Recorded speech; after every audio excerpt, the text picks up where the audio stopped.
भूतिया कहानी। ये कहानी एक छोटे से गांव की है जहां एक पुराना किला स्थित है। लोग कहते थे कि वहां रात को भूत प्रेत रहते हैं।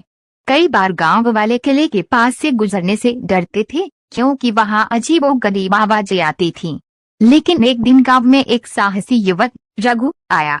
वह इन बातों को केवल अफवाह मानता था और किले में रात बिताने का निश्चय किया। रघु किले के भीतर गया और रात के अंधेरे में अपने कदम बढ़ाए।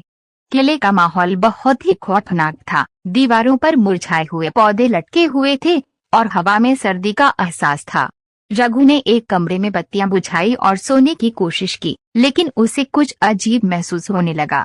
जैसे जैसे रात गहरी हुई वह सुन सकता था धीरे धीरे पैरों की आवाजें और हल्की खांसने की आवाजें। रघु ने डरते हुए आंखें खोली, लेकिन कमरे में कोई नहीं था।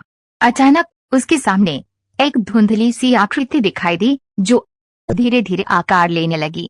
वह एक महिला थी जिसका चेहरा विकृत और आंखें भयानक थीं। रघु का दिल तेजी से धड़कने लगा, लेकिन उसने साहस जुटाते हुए उससे पूछा, तुम कौन हो? आकृति बोली, मैं इस किले की रानी थी जो धोखे से मर गई। मैं यहाँ अपनी आत्मा की शांति के लिए भटक रही हूँ। रघु ने उसके दर्द को समझा और कहा, मैं तुम्हारी मदद कर सकता हूँ।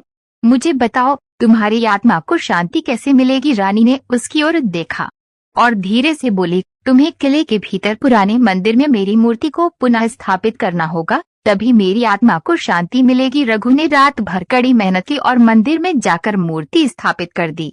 जैसे ही मूर्ति स्थापित हुई वह भूतिया आकृति हल्की सी मुस्कान के साथ गायब हो गई। किले का माहौल शांति से भर गया और अब वहां से कोई अजीब आवाजें नहीं आती। उस रात के बाद रघु गांव का नायक बन गया और वह किला अब एक शांत और सुरक्षित जगह बन गया।